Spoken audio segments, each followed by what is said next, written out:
Welcome to the F.E.A.R Chronicles, false evidence appearing real, where we are covering real stories for navigating burnout, bold moves, and becoming your best self.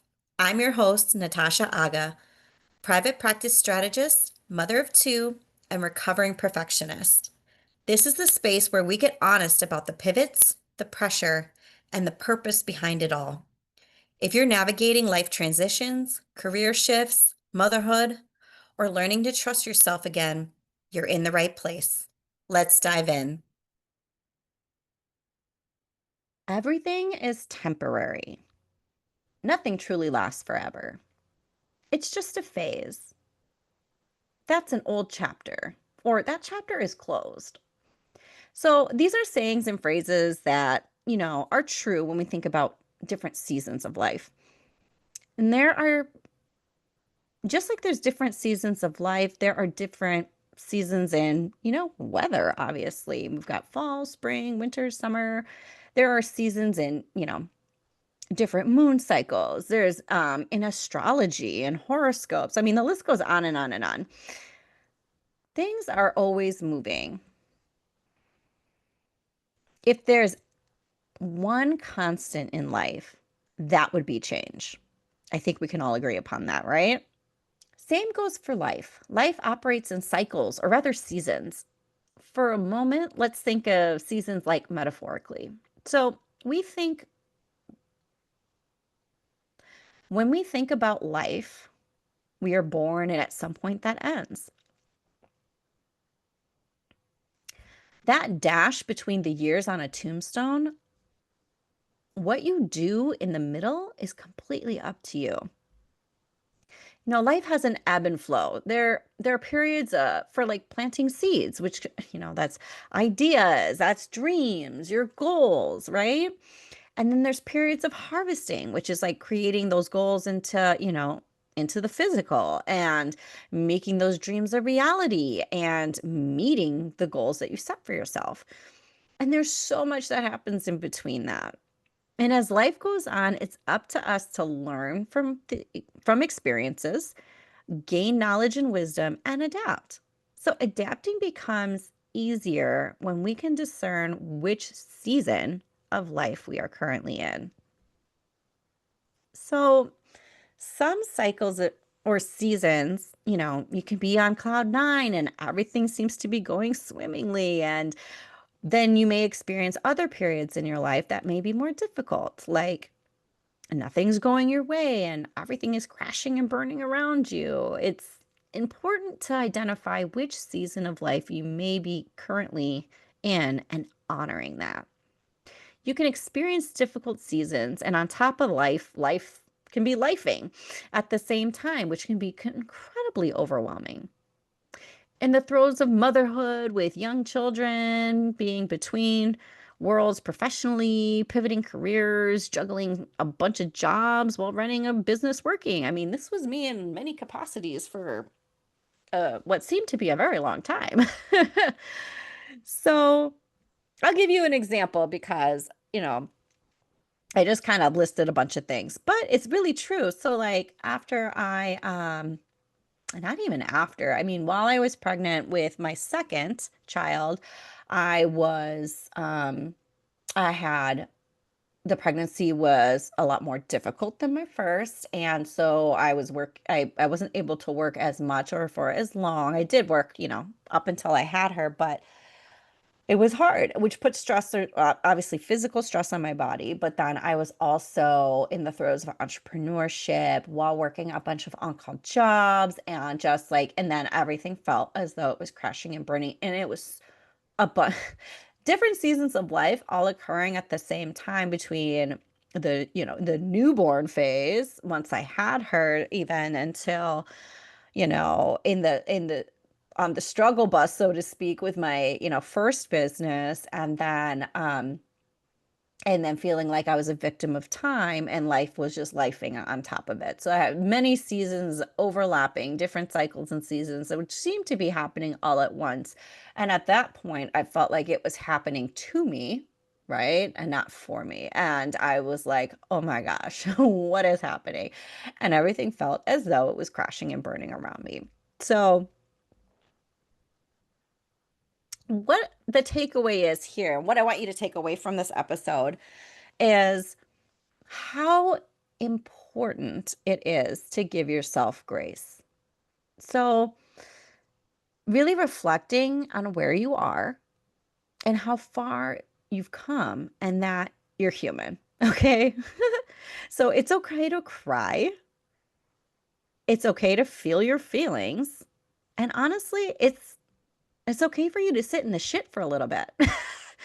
You just don't want to stay there, but feel your feelings and sit in the emotions and process, right? Bypassing your emotions doesn't serve you. So, the way that helps through this process is forgiving yourself and releasing any judgments. Okay. So this can be, when we start spiraling down this rabbit hole, these are the, should have, could haves, and all the what ifs, right? You can, when you do this process of, forgiving yourself, and um, you can say this out loud, or preferably you can write them down. To really, it helps to just keep writing until you can't write anymore. Um, but there's no, wrong way to do this, but at least a page. If not, just keep writing. And uh, just to help with gaining clarity and ultimately releasing the judgments and, the pressures that we put on ourselves. And honestly, this isn't necessarily a one-time thing either. I mean, you can repeat this as many times as you need to. And also, I mean, it's one thing really to forgive yourself first, but you can forgive others too. And you can sometimes we think, oh my gosh, I don't want to like talk to this person, or I don't think that would go. You don't have to forgive that person by talking to them, so that you can continue and actually complete this process without talking to them by writing. Now, be very careful if you write this in an email. You can write it in an email or write them a letter. But if you do it in email, don't make sure you don't have a contact person in there, because in case you accidentally send it, but you can put it in your drafts, but write the whole thing out. And and that is another way to, forgive someone else. Or you can just do it the old-fashioned way and write a letter, and then you can stow it away, you can burn it, whatever feels good to you. But the most important part is to release and to just get it all out. And again, gain some clarity on the situation and really to be able to be fully expressed.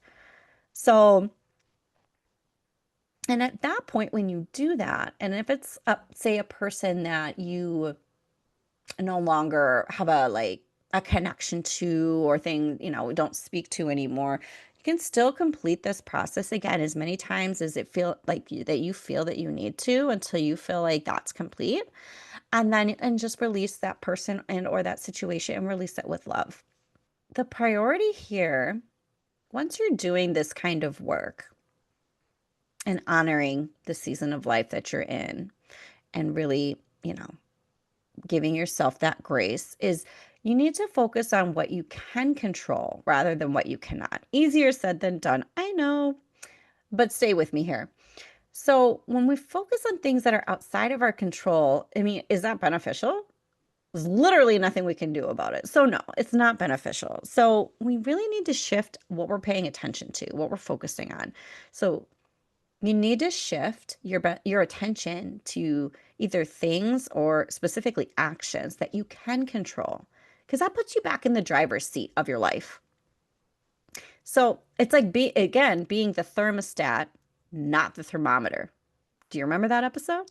Right. Right? Not being reactive, but proactive. What is it that you can do to shift this for yourself? So, in order to do this, you really need to think about, again, shifting also our emotions. And again, there's no bypassing of emotions here. We feel the feelings, we sit in the stuff, and we do the things. But sometimes we get so focused that really need to take a step back, zoom out, and see the bigger picture in order to shift our perspective, shift our focus, and not be reacting, right?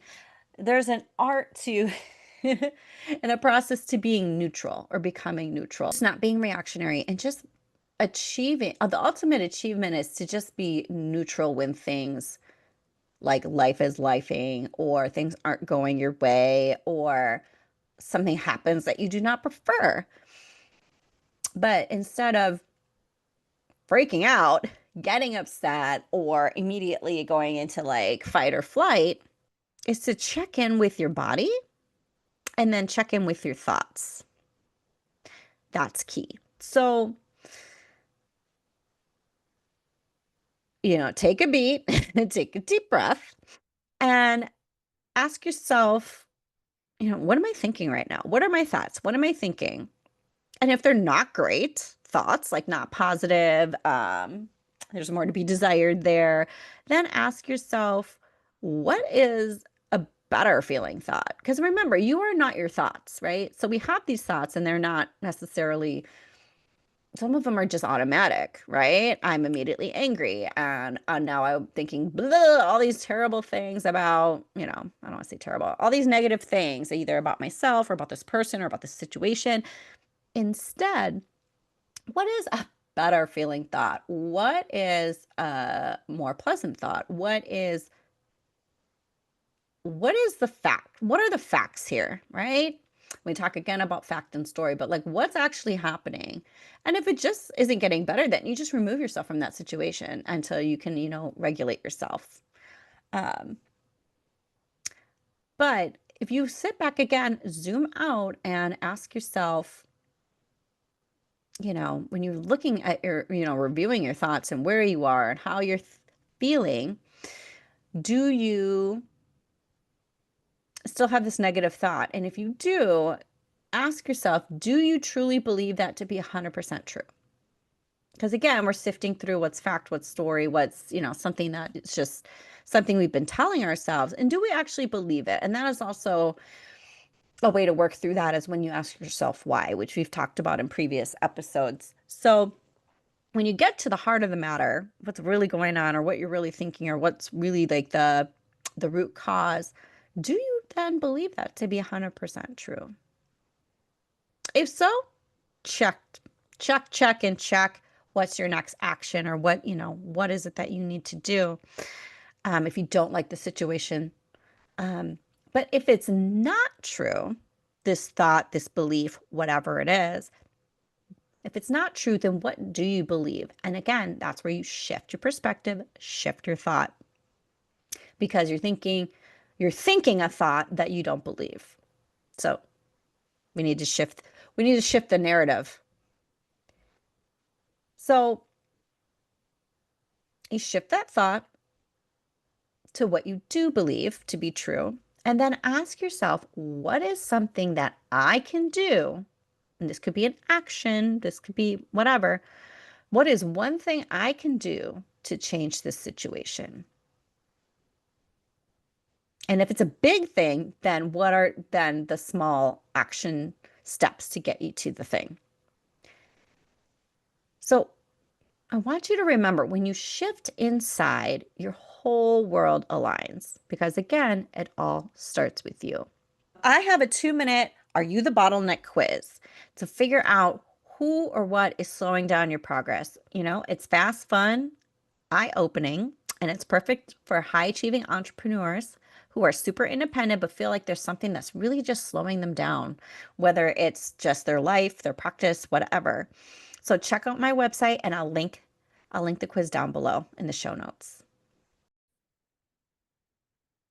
Thanks for joining me on the F.E.A.R Chronicles.